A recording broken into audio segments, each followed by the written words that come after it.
in Juhu. And Tamal Krishna Goswami was Srila Prabhupada's personal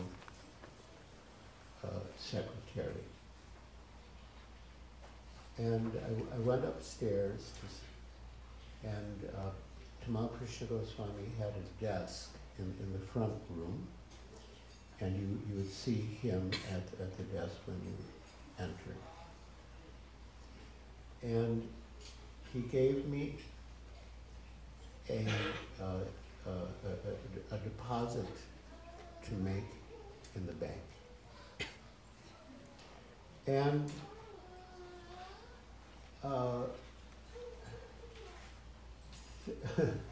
thinking that I was trying to make wise use of my time, but actually being puffed up and rebellious, I said, you know, I'm the temple president. I have so many responsibilities. Can't you get someone else to make the deposit? So just then, Srila Prabhupada rang his bell. And there was no way, we were speaking in hushed tones. And Tamal Krishna Goswami's desk was in the front room. Then there was another room, which was like the library room or a reception room. And then there was Prabhupada's quarters where he actually stayed. And the doors to Prabhupada's quarters were closed.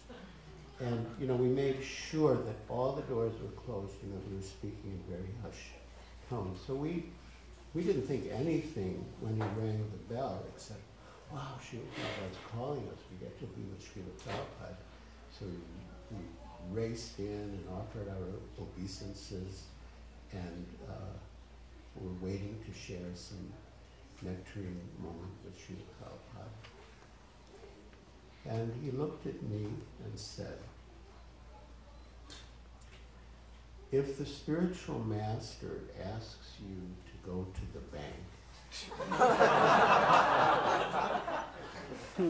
and you say that you are too busy, where is the surrender? So I thought about that. I thought about that because, to my mind, Tamal Krishna Goswami, he was just a god brother.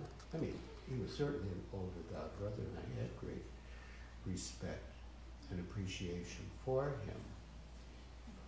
But I thought, you know, he's my god brother, and, you know, we're working together, and, you know, he had the idea I should go to the bank. I had another idea, and I did, you know, and then what Prabhupada said, if the spiritual master asks you to go to the bank and you refuse, where is the surrender? And from that, I got the idea that the spiritual master can speak to us through others, not just in his own localized physical form. And in the humble mood of service, we can see our God brothers or God sisters as spiritual masters or representatives of the spiritual master, and treat them, take their instructions as we would a direct instruction from the spiritual master. There was another occasion. Srila Prabhupada had his immediate staff, who were pretty much always with him, but then others would come and be given a chance to do some service. Srila Prabhupada was there for several months, just in his quarters. So one of the devotees who was given a chance to do a little service was Naviyogendra Swami. And Naviyogendra Swami every afternoon, Srila Prabhupada would take some dab, some green coconut water. He would have just a little dab water, maybe some fruit, although he wasn't digesting much then. And Navyogendra Swami was late. And Srila Prabhupada became very angry.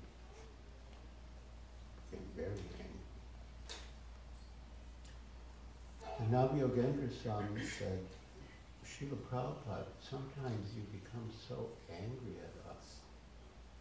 We don't know what to think. We don't know what to feel. Srila Prabhupada said, you should feel jubilant. You should think that there are so many people loitering on the street with no one to care for them, with no one to correct them if they do something wrong.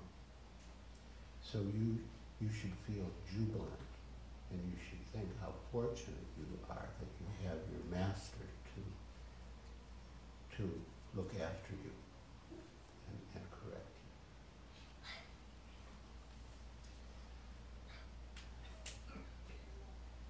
you. Then another time, just at that time, there had been elections in India, and Indira Gandhi, who had been the Prime Minister and declared a state of emergency and became like a dictator, I think she thought that people liked her more than they actually did. Because during the emergency, everyone was flattering her and bowing to her and serving her. So she thought, oh, okay. So she removed the emergency and declared elections. And in the elections, she was defeated. And the Janata Party came into power. And there was a great mood of jubilation. And the new Prime Minister was Morarji Desai. And Morarji Desai had a home in Bombay. And on his way to Delhi, he was stopping at his home in Bombay. And I had a friend who was a member of Parliament, and had a relationship with Morarji Desai. And he asked if Prabhupada would like to meet him. And Prabhupada had said yes, he could meet him, but he should come to Juhu to meet me. He said, not that I'm proud that, I want him to come to me, I won't go to him. But for my meeting with him to be effective, he has to have the right mood. So if he comes to me, it will show that he has the proper mood of respect. So the member of Parliament said, all right, I will ask him. So late that night, the night before the meeting was supposed to take place, the member of Parliament phoned me. And he said that Morarji Desai's schedule would not allow him to come to Juhu, but Prabhupada could come to Bombay. So I didn't know what to do, and so I thought, well, I have to ask Srila Prabhupada, but it's so late. It was like midnight. It was for us, it was the middle of the night. But I thought this is really important, and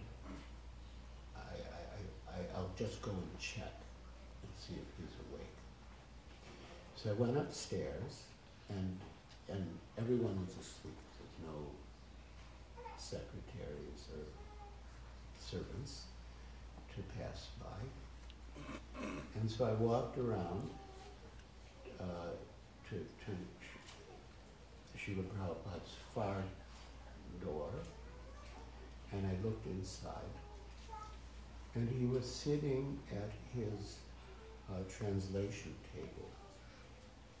If any of you have been to Srila Prabhupada's quarters in Juhu, that it was actually, anyway, each floor had 8 units, and so we made the space that would ordinarily have been 3 rooms, that was one large room for Srila Prabhupada. And then on the side he had another room as a bedroom. So one side was his translating table, the middle section was his, say, darshan desk, and then the right side was his prasad table. And when he moved into his quarters, and these quarters were unprecedented in ISKCON, like marble floors, chandeliers hanging from the ceilings, and carved wood ceiling, and all custom-made furniture. Like really beautiful. And when Srila Prabhupada moved in, he said, "Oh, this is just like my room at Radha Damodar. I translate in one corner, I meet people in another corner, and I take prasad in another corner." So it was a humorous remark, but it actually showed Srila Prabhupada's transcendental vision. As far as he was concerned, personally, it was the same. As long as he could do his service, it was adequate. Nothing more, nothing less. So I went upstairs, and he was at the far table, and the light was on, one little light where he was translating. So I still wasn't sure. I offered obeisances. He saw me and he motioned to come. So I came forward and I said, I hope I'm not disturbing you. And he said, "No, I can't sleep anyway." And he said, "I was always praying to Krishna for this. I can't eat, I can't sleep, and there's really no question of sex or defense. I guess I must be liberated."